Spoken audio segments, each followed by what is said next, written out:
You ever notice how some people will test you subtly, sometimes boldly, to see what they can get away with? They cut you off mid-sentence. They dismiss your ideas. They talk down to you, laugh at you, ignore your presence as if you don't matter. And in that moment, you feel it, that sting, that little voice that asks, am I invisible here? Do they think I don't deserve basic respect? Now let me tell you something. When people don't respect you, it's not always about you. It's about them.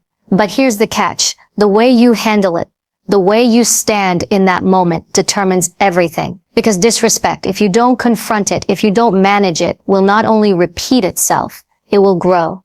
And before you know it, you've trained people to treat you as less than. So the real question isn't why don't they respect me? The real question is what am I doing to allow it and how do I stop it in its tracks? Over the next few minutes, I'm going to give you 5 ways to handle people who don't respect you. Not fluffy theory, not wishful thinking, real, tactical, no-nonsense strategies that put you back in control of the room, of the relationship, and most importantly, of yourself. Because at the end of the day, respect starts with how you carry yourself and how you demand to be treated. The first step to handling people who don't respect you is simple, but it's also the one most people skip. You have to define what respect actually means to you. Sounds basic, right? But think about it. How can you hold someone accountable for crossing a line if you don't even know where your line is?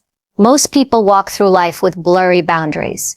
They feel disrespected, but they can't articulate why. And when you can't define it, you can't defend it.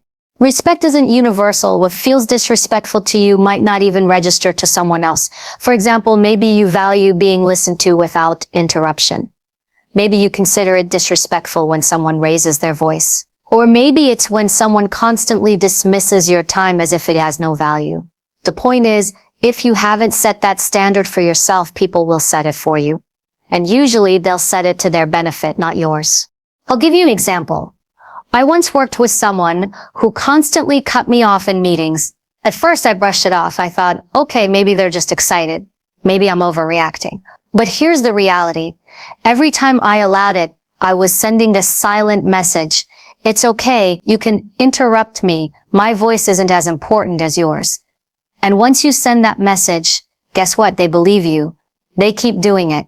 So here's the challenge for you. Sit down and get brutally clear about what you consider respectful and what you will not tolerate. Write it down if you have to, because when you have that clarity, you stop being reactive and start being intentional. You can look someone straight in the eye and say, this isn't working for me, and you'll mean it.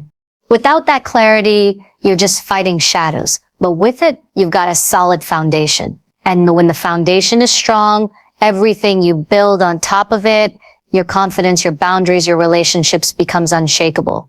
Now that you've defined what respect looks like to you, here's the second piece of the puzzle. Detach your emotion and respond with logic. Listen carefully. Disrespect thrives on reaction. That's the game. When someone talks down to you, mocks you, or tries to get under your skin, what they want is your emotional outburst. They want you flustered. They want you defensive. They want you off balance. And the moment you give them that reaction, you've given them control. But when you don't react, when you stay calm, steady, unshaken, that's when everything shifts. Because nothing is more unsettling to a disrespectful person than your refusal to play their game. Think about it like this. Imagine someone throws a verbal jab at you in front of others. They're expecting you to snap back, get loud, maybe even embarrass yourself. Instead, you pause. You look at them. Maybe you tilt your head slightly. Hold that silence for just a beat longer than comfortable. And then you respond, not react. Respond with measured words. Calm, clear, direct. That moment right there. That's power. Not because you yelled the loudest, but because you showed everyone in the room that you're unshakable. Your composure becomes your weapon. Here's the truth. Emotion is fuel. You can burn it recklessly, or you can control it and turn it into strength. When you detach your emotion, you see the situation for what it really is. You recognize the pattern. You realize it's not about you, it's about them. And when you know that, you no longer take the bait. Next time someone disrespects you, Remember this, you don't have to attend every fight you're invited to. Sometimes the strongest move you can make is to stay calm, keep your ground, and let your silence speak louder than any insult ever could. You've defined what respect means to you. You've learned to detach emotion and respond with logic. Now comes the part most people struggle with, establishing boundaries and enforcing consequences. Respect isn't something you just ask for. It's something you train people to give you. And the way you train them is by making it crystal clear where your boundaries are. And what happens if those boundaries are crossed? Let's be honest, too many people set boundaries like they're drawing in sand. The second someone steps over the line, they erase it, redraw it a little further back, and say, okay, but this time I really mean it. Guess what? No one takes that seriously.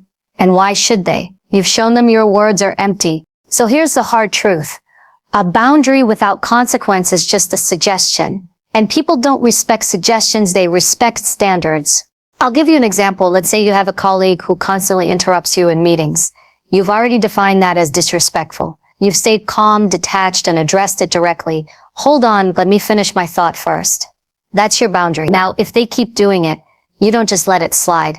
You take action, whether it's pulling them aside privately and making it clear, or escalating it through the proper channels. But one way or another, you enforce it. And this applies everywhere. Work, family, friendships, even strangers. Boundaries are universal. If a friend mocks you in ways you don't find funny, you tell them. If a family member talks down to you, you let them know it won't continue. If someone on the street disrespects you, you decide whether it's worth engaging or walking away. The key isn't being aggressive or confrontational. It's being consistent. People may not like your boundaries, but they will learn to respect them if you follow through. Remember this.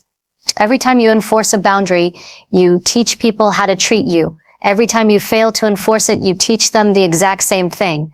The only question is, which lesson are you teaching? Here's the truth most people don't want to face. Sometimes the reason disrespect cuts so deep is because you're chasing approval. You're waiting for someone else to validate you, to finally say, you're good enough, you're worthy, I respect you. But let me tell you something. If you're waiting for that from other people, you're already giving away your power. You've put your worth in someone else's hands. And the second you do that, they own you. You can't control whether people respect you. You can only control whether you respect you. And that changes everything. Self-respect is the foundation of all respect. When you respect yourself, when you know your value, when you carry yourself with confidence, when you hold yourself accountable, you send a signal without saying a word. People pick up on it. They feel it. And even if they don't like you, they can't ignore it. Think about it. How many times have you seen someone walk into a room and they weren't the loudest, they weren't trying to impress anyone, but the way they carried themselves demanded attention? That's self-respect in action. It's not arrogance, it's certainty. Now flip it. When you chase approval, you give people the script for how to treat you. You bend. You compromise. You laugh at jokes that aren't funny. You stay quiet when you should speak. You accept crumbs because you're afraid of losing the little bit of validation you've been given. And deep down, you hate yourself for it. So here's the shift. Stop asking, do they respect me? And start asking, do I respect myself right now? If the answer is no, fix that first. Speak up, stand tall, hold your standards, because when you respect yourself, you'll find you don't need anyone else's stamp of approval. And ironically, that's when people start giving it to you. When you stop chasing respect and start living it, you'll notice something powerful. The people who never truly valued you will fall away, and the people who do will rise to meet you. That's the natural filter of self-respect. The fifth and final way to handle people who don't respect you is this. Decide who gets a seat at your table. Not everyone deserves access to you. Not everyone deserves your time, your energy, or your presence. Too many people waste years of their life trying to win over those who will never respect them. Family members who constantly belittle them, colleagues who thrive on cutting them down, friends who disguise insults as jokes. And here's the mistake. They keep fighting for a seat at the wrong table, when in reality, they should be building their own. You have to get ruthless about your circle. Because your energy is currency. Every time you spend it on someone who disrespects you, you're robbing yourself of the energy you could invest in someone who values you. And here's the thing, you don't get that energy back. Once it's spent, it's gone. So you have a decision to make. Who do you let in and who do you cut off? And yes, sometimes that decision hurts. Sometimes it means creating distance from people you once cared about. But let me ask you this, what hurts more? Losing people who never respected you, or losing yourself because you kept tolerating it? Walking away is not weakness. It's strategy. It's choosing to invest in environments where you can thrive instead of constantly fighting to survive. So here's the big takeaway. Respect isn't given freely. It's earned. It's trained. And it starts with you. Define what respect means to you. Detach your emotions and respond with logic. Set your boundaries and enforce them. Stop chasing approval. Build your self-respect. And finally, protect your table. Because not everyone deserves a seat. At the end of the day, people will only treat you as well as you treat yourself. So stand tall, speak clearly, and remember this, respect is not about demanding attention. Respect is about commanding presence. And when you carry yourself that way, nobody, not a boss, not a partner, not a stranger on the street can ever take that from you. So let me leave you with this. Respect is not about convincing the world to like you. It's not about begging, pleasing, or proving yourself over and over again. Respect is about how you decide to carry yourself, the standards you set, and the boundaries you enforce. People will only treat you at the level you allow. If you tolerate disrespect, you'll get more of it. If you stand firm, if you show calm strength, if you demand better, not with noise, but with certainty, you shift the game entirely. Here's the truth. You are not here to be everyone's favorite. You are here to command your space, to own your value, and to protect your peace. Some people will rise to meet that, others will fall away, and both outcomes are wins. So the next time someone disrespects you, don't shrink. Don't doubt yourself. Stand taller, speak clearer, hold the line, because you are not asking for respect. You are showing the world how it's done. Respect starts with you. And when you live it, you'll never have to chase it again.